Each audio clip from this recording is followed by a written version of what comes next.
누가복음 계속 보고 있습니다. 이미 언급을 몇 번 했습니다만 누가복음은 예수님의 활동 지역에 따라서 크게 세 부분으로 나누어 볼 수 있습니다. 태어나셔서 거주하고 30년간 살았던 갈릴리 호수를 중심으로 활동했던 초기 시절, 그 다음에 그 북부 갈릴리 지역을 떠나서 예루살렘으로 향해 가는 그 도중에 하신 그 사역, 그리고 예루살렘에 도착한 이후에 예루살렘 내에서 벌어진 사건 등 세 부분으로서 누가복음을 나눠 볼 수 있습니다. 누가의 카메라는 현재 예루살렘으로 가는 도중에 예수님의 동선을 따라가고 있습니다. 저자 누가는 종종 자신의 내비게이션을 통해서 예수님의 현 위치를 알려주고 있죠. 오늘 17장 우리 본문의 바로 뒤편 11절을 보시면 예수께서 예루살렘으로 가실 때 사마리아와 갈릴리 사이로 지나가시다가 이래서 예루살렘으로 현재 가고 있다는 것을 표시해 주시고 있습니다. 그 다음 그 전에는 표시가 언제 나오냐면 13장 22절 혹시 나와 있습니까? 우리 성도님들 22절 제가 드렸나요? 네. 22절 보시면 예수께서 각 성, 각 마을로 다니사 가르치시며 예루살렘으로 여행하시더니 이렇게 해서 종종 가다가 예루살렘으로 가는 중이라는 말씀을 우리 누가 선생님께서는 이렇게 지정을 해주고 있습니다.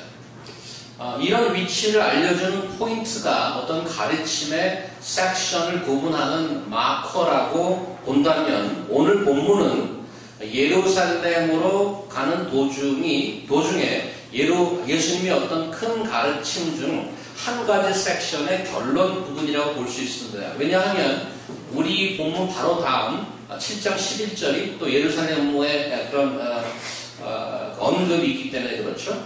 그러면 우리 본문이 결론으로 지금 잡혀있는 오늘 본문이 part of the whole section, 그 whole section의 주제는 무엇일까요? 그래서 그동안 우리가 보았던 말씀 몇 가지를 한번 찾아보도록 하겠습니다. 일단 11장을 보면 너희 말이 내가 바알세불을 힘입어 귀신을 쫓아낸다 하니 만일 사탄이 스스로 분쟁하면 그의 나라가 어떻게 서겠느냐? 내가 바알세불을 힘입어 귀신을 쫓아내면 너희 아들들은 누구를 힘입어 쫓아내느냐? 그러므로 그들이 너희 재판관이 되리라. 그러나 내가 만일 하나님의 손을 힘입어 귀신을 쫓아낸다면 하나님의 나라가 이미 너희에게 임하였느니라. 하나님께서 기적을 행하시고 귀신을 쫓았는데 그것을 어떤 식으로 설명하냐면 Kingdom of God has arrived. That's how he explained his miracle. 그래서 예수 그리스도의 사역을 어떤 한 New Kingdom, New Age의 그 도래로 설명하신단 말이죠. 그 다음 거 한번 보실까요? 13장. 그러므로 예수께서 이르시되 하나님의 나라가 무엇과 같을까? 내가 무엇으로 비교할까? 마치 사람이 자기 채소밭에 갖다 심은 겨자씨 하나 같으니 자란 나무가 되어 공중에 새들이 그 가지에 깃들였느니라. 또 이르시되 내가 하나님의 나라를 무엇으로 비교할까? 마치 여자가 가로섬 안에 갖다 넣어 전구 부풀게 한 누룩과 같으니라 하셨더라. 예수께서 비유로 많이 가르치셨는데 그 메인 팀이 하나님의 나라에 관한 얘기입니다. 하나님의 나라를 설명할 때 저렇게 비유를 설명하더라 이거죠. 그 다음에 하나 더 보겠습니다. 너희가 아브라함과 이삭과 야곱과 모든 선지자는 하나님 나라에 있고 오직 너희는 밖에 쫓겨난 것을 볼 때 거기서 슬피 울며 이를 가니라. 사람들이 동서남북으로 와서 하나님의 나라 잔치에 참여하니 보라 나중된 자로서 먼저 될 자도 있고 먼저 된 자로서 나중될 자도 있느니라 하시더라. 우리가 지난번 파티에 누가 들어올 것인가 그런 설교 말씀을 많이 했는데 파티에 들어가는 것을 하나님 나라에 들어가는 것으로 또 설명하더라는 거죠. 그런데 이런 하나님의 그 나라 예루살렘으로 예수께서 가시는 도중에 자신의 삶과 사역을 통해서 이런 하나님의 나라가 도래했음을 가르쳤는데 그 존재, 하나님 나라가 이미 임했다고 그러는데 그 하나님 나라의 존재가 not everybody can see that. 모든 사람이 다 눈에 보이는 건 아니더란 말이죠. 그래서 10장에 이런 말씀이 나와 있습니다. 아버지께서 모든 것을 내게 주셨으니 아버지 외에는 아들이 누구인지 아는 자가 없고 아들과 또 아들의 소원대로 계시를 받은 자 외에는 아버지가 누군지 아는 자가 없나이다 하시고 제자들을 돌아보시면 조용히 이르시되 너희가 보는 것을 보는 눈은 복이 있도다. 내가 너희에게 말하노니 많은 선지자와 임금이 너희가 보는 바를 보고자 하였을 때 보지 못하였으며 너희가 듣는 바를 듣고자 하였을 때 듣지 못하였느니라.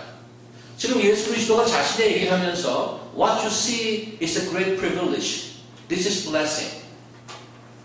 In the past, many prophets and many kings, they had desire to see the Messiah. Here am I. 그런데 예수님 당시에도 똑같이 바리새인도 예수님을 보셨고 제자들도 예수님을 봤는데 Not everybody can recognize who he is. 예수 그리스도 자신이 클레임하는 메시아고 킹덤의 왕으로 보는 사람이 많지 않았다는 것입니다.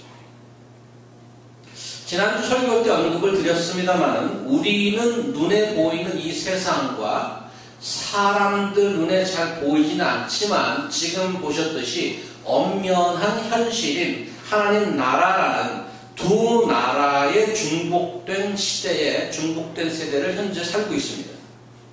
그런 이유로 이 땅에서 하나님의 나라를 살려고 노력하고 애쓰는 자들에게는 꼭 뭐가 있어요? 텐션, 갈등이 있습니다. 왜 그러냐 하면 그 두 나라의 가치가 충돌하기 때문에 그렇습니다. 그래서 심각하고 진지하고 신실하게 하나님 나라를 섬기고 믿으려고 하는 사람이면 사람일수록 그 갈등의 폭이 큰 법입니다. 왜냐하면 지금 이 땅에 발을 붙이고 사는 그 모든 가치관이 에브리데이 나한테 다가오는데 또 한쪽으로는 하나님께서 나에게 가르쳐주는 그 가치를 살려고 하니까 그 갭 사이에서 굉장한 텐션을 느끼는 것입니다. 물론 이 땅의 가치로만 살아도 갈등이 없진 않습니다. 그렇지만 갈등의 종류가 완전히 틀리죠. 쟤는 왜 잘 나가지? 나는 왜 이렇게 못 나가? 똑같은 학교 나왔는데 그 정도 갈등. 지난 시간에 바리새인들을 향한 예수님께서 일갈하는 말씀을 우리가 같이 듣지 않았습니까? 그들 바리새인들은 돈의 맛을 아는 돈의 친구들이라고 했어요. Lovers of money, friends of money. 사람들 앞에서 인정받기를 좋아하기 때문에 늘 자신에 관련한 기사가 나오면 클릭수에 신경 쓰이고 게다가 조강지처가 마음에 안 들면 율법을 뒤져서 출구 전략 미리 짜놓고 이미 찍어놓은 여자에게 새 장가 들고 강력한 로펌을 고용해서 이미지 떨어지지 않도록 철저하게 관리하는 그런 모습 아닙니까? 이들이 누구죠? 당시 유대 사회의 법인 율법의 전문가들입니다. 법을 떡 주무르듯이 주무를 수 있는 자들이었어요. 그래 그들이 돈과 인기와 섹스 한밤에 TV 연애에 출연해도 손색이 없을 만큼 완전한 베벌리 힐스 캐릭터란 말이죠. 한마디로 이 세상에 everybody가 원하는 그 가치를 똘똘 뭉친 자들이었단 말이죠. 오늘 본문은 이런 배경에서 나왔단 말이죠. 그래서 이런 배경에서 오늘 본문이 나온 것은 그러한 지금 설명한 그 Pharisees, 그 바리새인들이 갖고 있는 그러한 왜곡되고 중복된 이미지의 위험성 때문에 그렇습니다. 속은 완전히 할리우드인데 겉은 성직자란 말이에요. 이들이 많은 다른 사람들에게 부러워하는 롤 모델이 될 수 있다는데 사안의 심각성이 있습니다. 흥사단 투명사회운동본부라는 곳이 있습니다. 얼마 전에 초중고교생 각각 2,000명을 대상으로 윤리의식 설문조사를 했습니다. 고등학생 응답자 중 44%가 10억이 생긴다면 1년간 감옥을 가도 무릅쓰겠다고 답했습니다. 전과자가 되더라도 10억 손에 쥘 수 있다면 그렇게 하겠다는 얘기예요. 이 누구라고요? 고등학생들. 10명 중 4명 이상. 인생 20년도 안 된 티네이저들입니다. 질문이 이렇게 바뀌면 어떨까요? 만약에 이렇게 바꿔놓는다면 질문을. 10억이 불법으로 생기는데 만약 걸리지 않는다면 어떻게 하겠는가? 걸리지 않는 것을 보장한다면 몇 퍼센트가 예스할까요? 그 질문이 나왔다면 거의 만장일치일까요? 우리 교회에서 한번 해볼까요? 걸리지 않는다면 나 하겠다. 지난 시간 예수께서 지적했던 부분 아닙니까? 하고 싶은 것 다 하고 그리고도 이미지는 A 그리고 조폭하면서 지역구 구역 국회의원도 하고 뭐 이런 식이죠. 이런 나쁜 자식들 이렇게 말하기도 쉽지가 않습니다. 왜 그러냐면 걸리지 않고 하고픈 거 하고 갖고픈 거 가질 수 있다면 거부하는 사람이 얼마나 될까? 아니 오히려 그런 교회가 나한테는 왜 안 올까? 이렇게 사모하지 않을까요? 이런 점에서 바리새인들로 대표되는 삶이란 얼마나 파워풀하고 매력적인 유혹인지 모릅니다. 성경은 동시에 그러한 삶의 모습이 얼마나 치명적인가 이렇게 지적하고 있습니다. 왜냐하면 그 겉과 속이 다르다는 것을 명백히 아는 분이 분명히 있기 때문에 그렇죠. 바로 지난주에 보았던 내용 중에 부자와 나사로의 이야기처럼 이 세상에서 잠깐 누리는 부귀 영화가 영원한 고통의 시발점이 될 수 있기 때문에 그렇습니다. 이런 위험성을 지적하는 내용이 오늘 본문이고요. 그래서 본문 3절 보시면 오늘 너희는 스스로 조심하라 이런 말씀이 등장을 하는 거죠. 어떤 내용인지 한번 같이 조금 더 자세히 살펴보도록 하겠습니다. 3절에 나오는 너희는 스스로 조심하라 라는 경고의 말씀 before and after 전후에 주의사항이 하나씩 나옵니다. 먼저 1, 2절을 보시면 예수께서 제자들에게 이르시되 실족하게 하는 것이 없을 수는 없으나 그렇게 하게 하는 자에게는 바로다. 그가 이 작은 자 중에 하나를 실족하게 할진대 차라리 연자맷돌에 그 목에 매어 바다에 던져지는 것이 나으리라. 여기서 실족하게 하는 것이라는 말이 나오는데 영어 번역 temptation to sin 이거는 살짝 mislead 할 수 있습니다. 오해를 불러일으킬 수 있습니다. 어떤 죄에 대한 유혹을 뜻하는 말이 아니고 원어에는 스캔달리죠.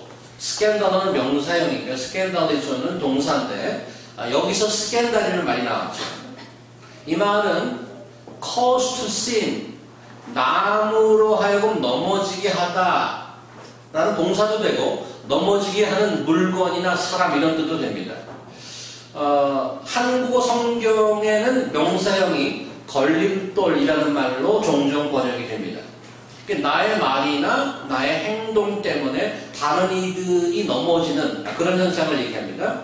예수께서는 오늘 말씀에 이것을 아주 대단히 심각한 죄로 봅니다. 왜 그러냐면 남을 넘어지게 하는 것보다 아예 목에다가 연자맷돌 메고 빠져 죽는 게 it is better 그래. better. 따지자면 그 better래. 그게. 그렇게 해서 죽는 게 better. 우리 부모님 세대에는 믹서가 없었습니다.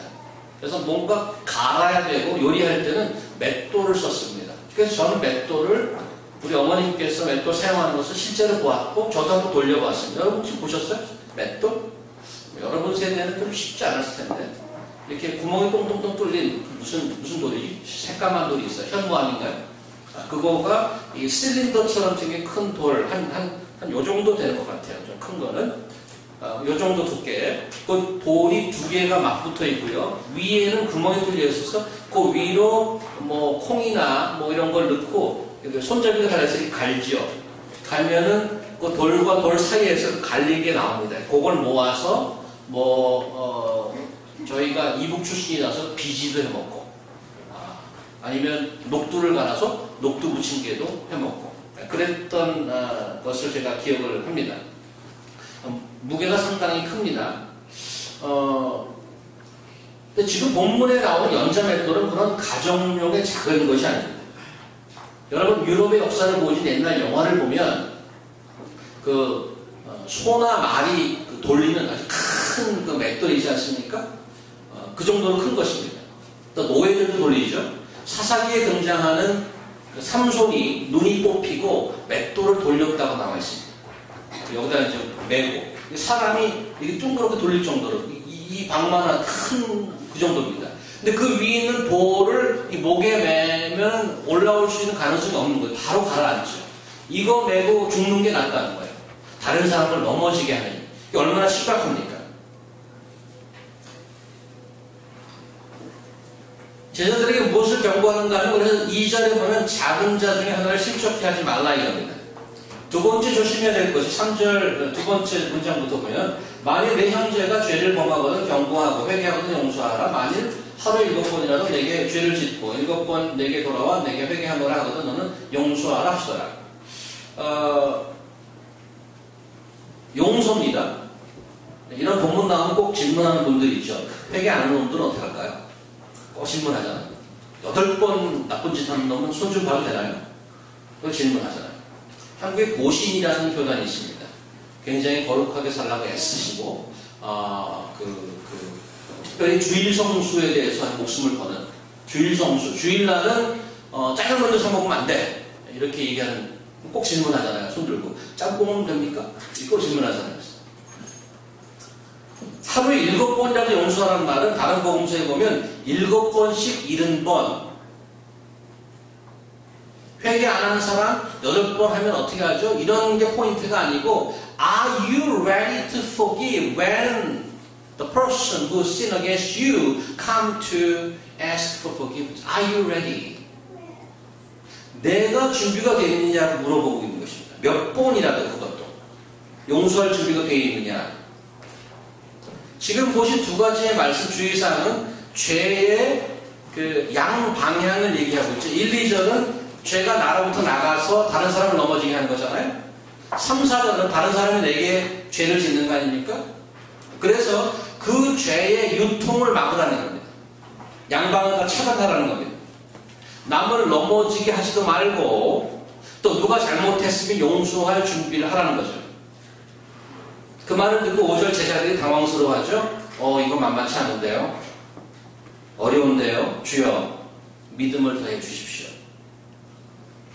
6절에 예수께서 대답하시기를 너희에게 겨자씨 한 알만한 믿음이 있었더라면 이 뽕나무 걸어 뿌리가 뽑혀 바다에 심겨라 하였을 것이요 그것이 너희에게 순종하였습니다. 좀 선문답 같다는 생각이 듭니다. 믿음을 더 달라는데 그래 더 해줄게 아니면 아니 안 줘 이렇게 대답하지 않으시고 꼭 겨자씨만한 믿음이라도 있으면 뽕나무를 뽑아 바다에 심을 수 있다고 이렇게 말씀합니다.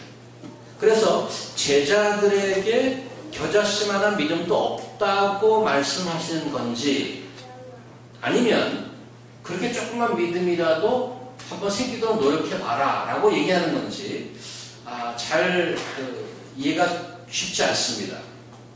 다른 복음서에서 보면 뽕나무가 뽑힌 것이 아니고 산이 아예 옮겨져서 바다로 떨어진다라는 표현도 있습니다. 엄청난 믿음의 힘이죠. 여러분 혹시 나무 뽑아보셨어요? 나무? 잡초라도 뽑아보셨나요?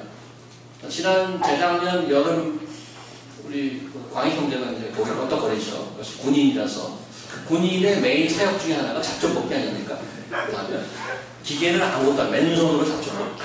손이 그린색이 되죠. 나중에 30분 하면. 재작년에 그 나바호 그 선교를 가서 마지막 날 우리 제초 사역을 했습니다. 잡초 뽑기. 그 중에 그 사진이 하나가 지금도 올라오고 있을 거예요. 백신우 형제가 잡초 하나 큰 놈 하나 받았어요. 거기 이제 그래서 그걸 뽑으려고 그러니까 깊어요. 그래서 계속 땅을 파고 파면 팔수록 뿌리가 계속 있는 거예요. 계속 뻗어 있는 거예요. 할 수 없이 우리 박목사님들 옆에서 와서 도끼를 막 찍고 그래서 이 뿌리를 끝까지 못 가고 중간에 끊어서 이렇게 들어서 사진 찍었던 게 아마 지금 잘 쓰고 있을 겁니다. 이거 겉에 이렇게 작아도요 이 뿌리가 깊기 때문에 나무 하나 뽑는 거 장난 아닙니다. 장난 아닙니다. 근데 조금만 믿음이라고 또 있으면 그 나무를 뽑아서 뽑기도 힘든데 바다 속에 심겠대. 그러고 나서 예수께서 실절 이하의 이야기를 하나 들려주시잖아요. 실절 이하에 너희 중 누구에게 밭을 가거나 양을 치거나 하는 종이 있어. 밭에서 돌아오면 그더러 와서 먹으라. 말할 자가 있느냐? 도리어 그더러 내 먹을 것을 준비하고 띠를 띠고 내가 먹고 마시는 동안에 수종 들고 너는 그 후에 먹고 마시라 하지 않겠느냐? 명언대로 하였다고 종에게 감사하겠느냐? 무슨 말씀을 하려고 이 이야기를 했는지 이것도 쉽지 않습니다. 그 전 이야기와 연결이 좀 안 되는 듯한, 그래서 어렵습니다. 다른 건 몰라도 한 가지 분명한 것은 뭔가 하면 제자들이 요청하는 믿음에 관련된 설명으로 들려준 말씀일 것입니다. 그렇죠? 일단 그 관련성은 조금 이따 보도록 하고 이 이야기만 따로 띄어서 한번 생각해 보십시다. 당시 관습을 나타내는 이야기입니다. 종과 주인의 관계죠. 이야기의 톤으로 봐서 듣는 사람은 모두가 다 껐덕거리는 알아듣는 얘기입니다. 당연하지 라고 반응할 만한 얘기란 말이죠. 야, 내가 주인이고 너 종이 하나 있다고 생각해봐라. 하루 일 마치고 밭에서 돌아오는데 종이 아이고 우리 종님 수고하셨어요. 어서 식사하세요. 그러겠느냐? 답이 뭐예요? 당연히 아니죠.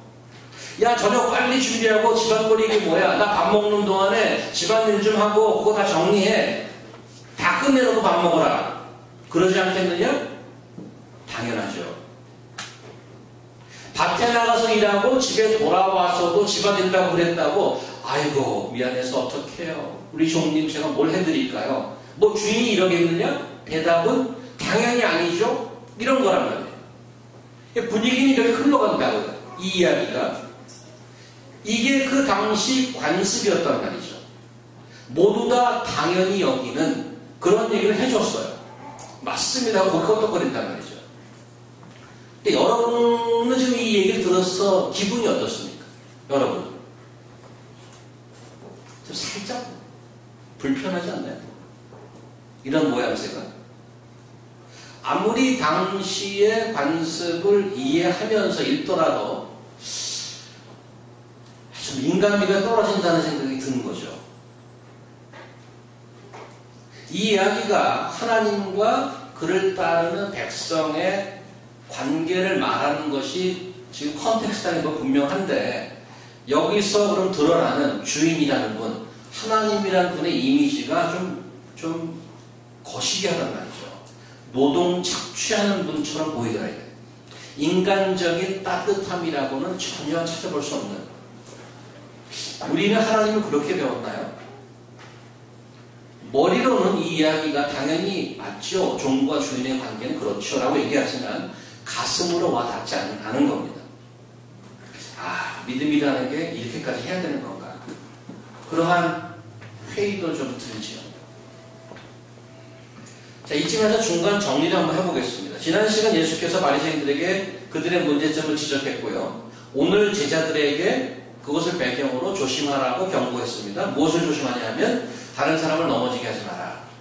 그리고 다른 사람이 잘못했습니다 하면은 한없이 용서할 준비를 해라. 이런 가르침이 어려웠던지 제자들께서 저에게 믿음을 좀 더해 주십시오. 이렇게 요청했습니다. 예수님의 반응이 너희는 종 아니냐? 확실히 기어라. 이게 오늘 말씀의 요점이라는 거죠. 은혜가 되십니까? 정리하면 그렇다는 얘기예요. 확실히 기어라. 이런 거죠. 예수님의 말씀이 오히려 이 말씀을 듣는 자들이 오히려 실족하지 않을까 걱정스러운 말씀 아닙니까? 오늘 본문을 잘 보다 보면 문제는 좀 다른 곳에 있지 않나 이런 생각이 들어요. 예수님의 주의사항, 경고를 지켜내는 것이 어려운 것이 아니고 이러한 종류의 말씀들이 내게 별로 상관이 없게 느껴진다는 말이에요. 어떤 말인가 하면 내가 남을 넘어지게 하나? 그럼 생각해 보는 거죠. 아니요. 제일이 바빠서 일하고 잠만 자는 것도 시간이 모자라서 남 신경 쓸 시간이 어디 있어요? 글쎄요, 남을 넘어지게 할 일도 없어요. 누가 용서해 달라고 하면 용서해 주겠느냐?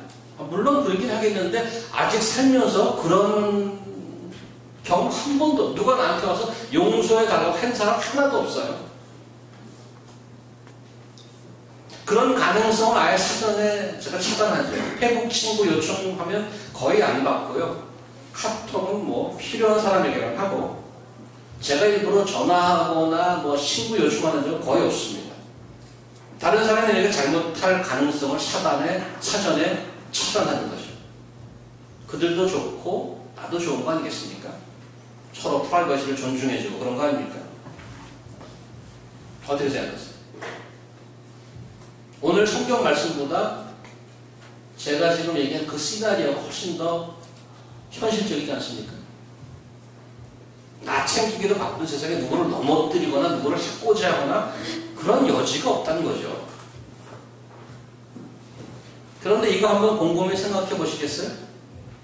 한번 돌아보면, 여러분의 인생을 돌아보면 아직도 기억이 생생하게 살아나는 누가 내게 잘못했던 일. 지금도 만약에 그 인간을 만나면 내가 너무 살이 떨려서 피하거나 아니면 역사를 잡거나 그런 경우. 생각해 보세요. 일단 반대의 경우도 생각해 보십시다. 여러분이 무릎 꿇고 빌어야 될 경우. 그때를 생각하면, 그 사람 생각하면 지금이라도 쥐구멍이라도 있으면 찾아 들어가고 싶은.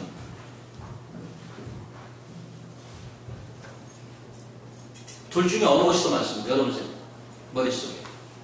Think about it. 어느 쪽이 더 많아요?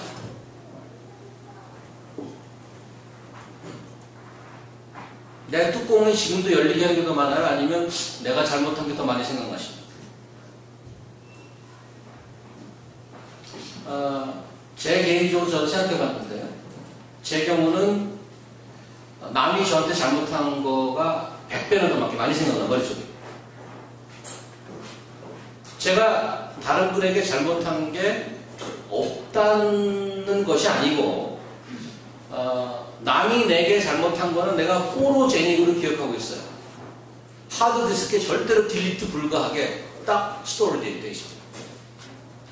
근데 내가 남에게 잘못한 거는 파일이 어디 있는지 몰라. 기억도 못해. 그런데 현실을 보면, 여러분이나 저나 현실을 보면 아무도 내게 와서 용서를 구하는 자도 없고 나도 한 번도 용서를 빌어본 적도 없어요. 그래서 죄의 유통이 저지되는 것이 아니고 죄의 커뮤니케이션은 늘 있지만 내 안에 적체되고 있다는 거죠. 해결되지 않고 쌓여있는 거예요. 어디에 있나.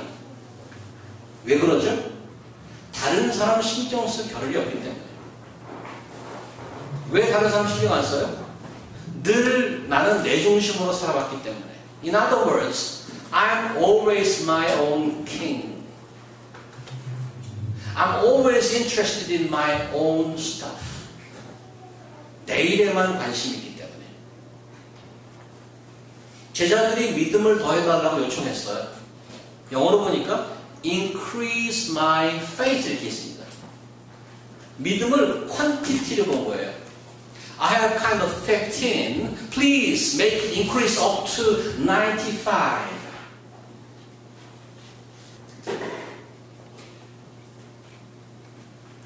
그렇게 내 믿음이 커져야 예수께서 나에게 요구한 것을 다 해낼 수 있다고 믿는 것입니다. 예수님의 대답이 겨자씨만한 믿음이 있느냐 이렇게 물어보고 있어요. 예수님도 it sounds like he's also talking about quantity as well. 조그만 거. 하지만 믿음을 더해달라는데 겨자씨를 얘기했다는 것은 믿음의 단위가 퀀티티가 아니라는 거죠. 믿음을 크고 작고로 얘기하는 게 아니라는 말이에요. 이렇게 말 못해. You cannot ask like, 야, 너 몸무게가 몇 센치야? 이렇게 물어볼 수 있어. 너 키가 몇 그램이냐?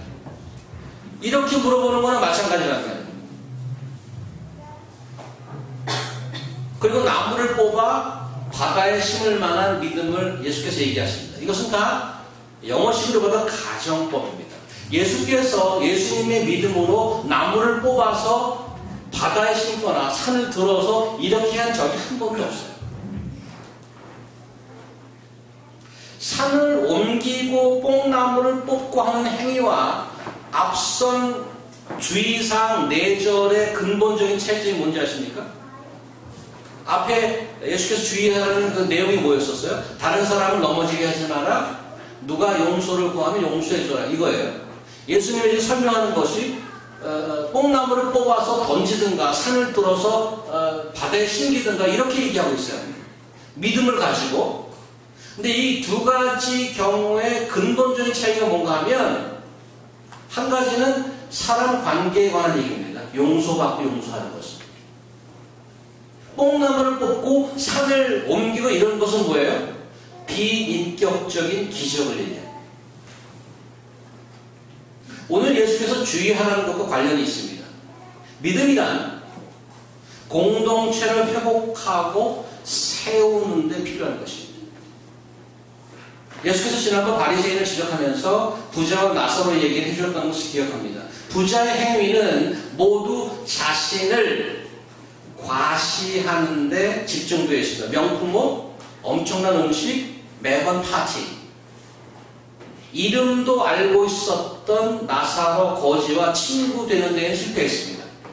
하나님이 원하시는 공동체를 만드는 데 실패했단 말이죠. 관심이 없습니다. 왜요? 내 것을 챙기기도 바쁘단 말이죠. 내가 왕이기 때문에. 부자는 지옥에 떨어져도 그 부자가 했던 거 생각나십니까? 나사로를 오라가라 했어요. 저 나사로 좀 보내세요. 이렇게. 자기 종인 양. 지옥에서도. 지옥에서마저 자기의 무관심으로 친구되지 못했던 나사로에게 용서를 구하는 것을 실패했단 말이죠. 오늘 3절 예수께서 용서하려고 할 때 그 대상이 길거리에서 만난 사람이 아닙니다. 3절 보시면 너희는 스스로 보시면 만일 내 형제가 It is talking about family relationship. 누가 죄를 범하거든 적극적으로 컨프런트하고 말하고 죄에 빠진 형제를 회복하는 데 애쓰라는 말입니다. 우리는 보통 어떤 현상이 나는지 아십니까? A라는 사람이 나에게 잘못했고 내게 안 좋은 말 했습니다. 그러면 나는 당사자에게 안 가고 B한테 가죠. 나와 B가 뒷담화를 까기 시작합니다. 저 나쁜 놈 새끼야. 그 얘기가 돌아서 A에게 돌아가죠. A는 어디로 가요? C에게로 갑니다. 팀워크가 생긴 거죠. 나와 B, A와 C 두 그룹이 생겨서 팽팽한 팀 경기가 생기기 시작합니다. 거기에 나머지는 어떻게 해요? 이 팀이든 저 팀이든 붙어야 되는 거예요. 거기 안 들어가면 다시 그들의 뒷담화에 동화오기 시작합니다. 동생이 재산을 다 탕진했습니다. 동생이 떠나간 이후에 형이 일이 더 많아져서 입이 나왔어요. 형제인 동생이 다 탕진하고 이제 풀이 주고 돌아왔습니다. 형의 반응이 어땠어요? 컨프런트 했나요? 동생 만나기를 거부했습니다. 멀리 뒤에서 아버지 붙들고 자기 종을 붙들고 씹었습니다. 제가 다 탕진하고 돌아왔잖아요. He didn't confront and didn't try anything to resolve the problem. 우리가 믿음을 요구하는 것은 항상 뽕나무를 뽑거나 산을 옮기고 싶어서 믿음을 구하는 거죠. 다시 말하면 I want to prove who I am. 나를 증명하기 위해. 심지어는 남을 용서하는 것도 업적이고 성경을 공부하는 것도 내 영적 고과에 반응하는 것입니다. 반영시키는 것입니다. 예수께서 우리에게 도전하시죠. 내 믿음의 양이 아니고 Know whom you trust, whom you believe. 믿음을 더해 주시옵소서를 다른 말로 표시하면 사실은 Please make me a person of faith. In other words, please make me faithful person. 신실한 자로 만들어 주시옵소서 그 말인 것입니다. 그래서 그 얘기가 밑에 신실한 종의 얘기가 나오는 것이죠. 예수께서 처음 대중활동에 나섰을 때 동시대에 활동하던 세례 요한은 예수님을 즉각하는 것입니다. 세상죄를 지고 가는 어린 양이라. 나는 물로 세례를 주나 그는 불과 성령으로 세례를 주리라. 나는 그의 신들매를 풀기도 과분합니다. 그는 흥하여야 되겠고 나는 쇠가야 하리라. 세례요한은 계속 불같이 설교했습니다.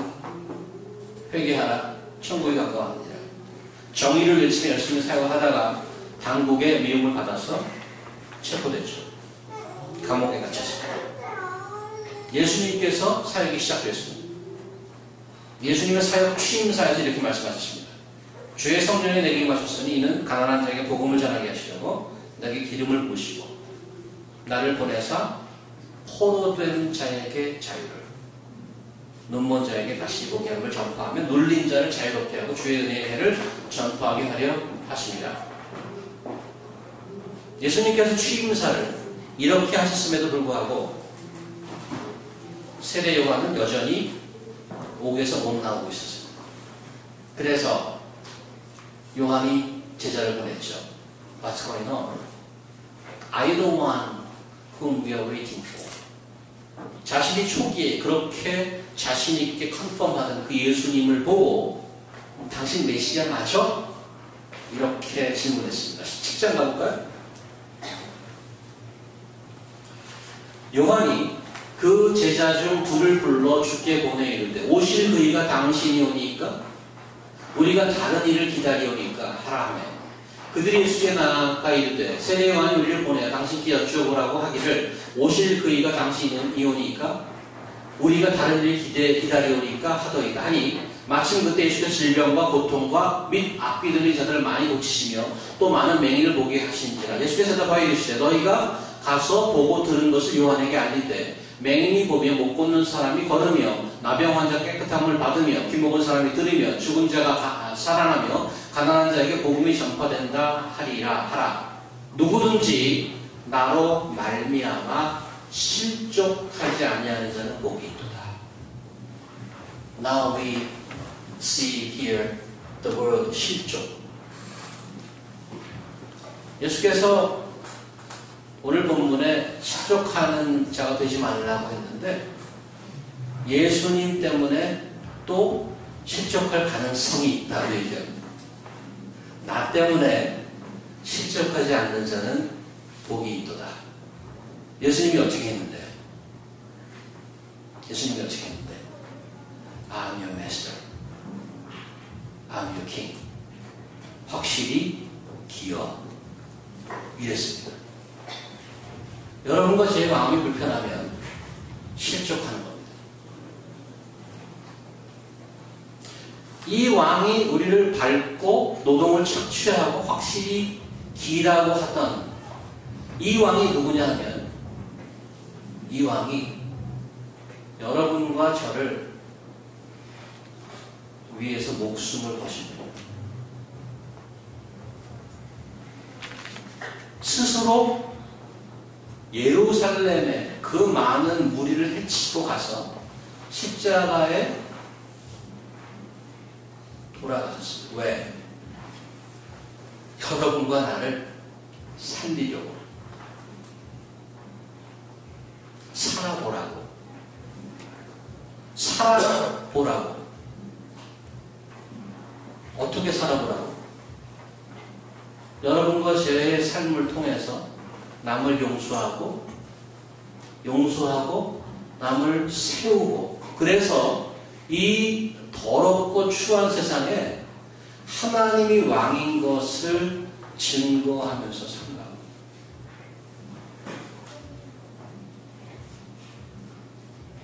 때문에 실족하지 않는 자는 복이 있도다. 여러분과 저는 하나님이 부르시는 그날까지 갈등 속에 살 것입니다. 왜냐하면 한 발은 이 땅에, 예수께서는 계속 여러분을 바더하기 때문에 You are called to live for my glory. I died in your place. 나는 너에게 목숨을 걸었다. 넌 기어코 살아내야 한다. 여러분과 저의 부름이 그것입니다. 이 땅에서 살아내야 하는 것입니다. 우리 주인 되신 예수 그리스도께 제대로 아무도 안 보이는 예수, 아무도 볼 수 없는 이 세상의 그 하나님을 위해서 확실히 그를 섬기며 그런 자가 존재하는구나 이 땅에, 그것을 증거하면서 살라고 지금도 여러분과 저에게 이렇게 도전하고 강권하고 계십니다. 기도하겠습니다. 하나님,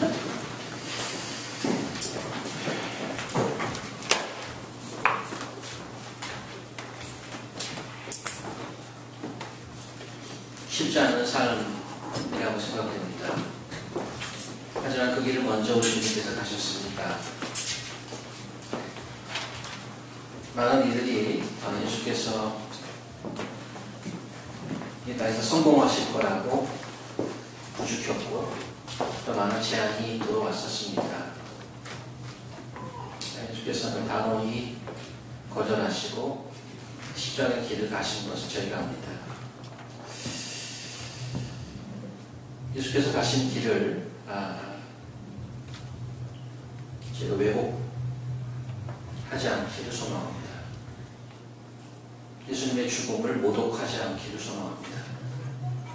그의 죽음을 밟고 내가 이 땅에 부귀영화를 누리려는 생각을 버릴 수 있기를 바랍니다.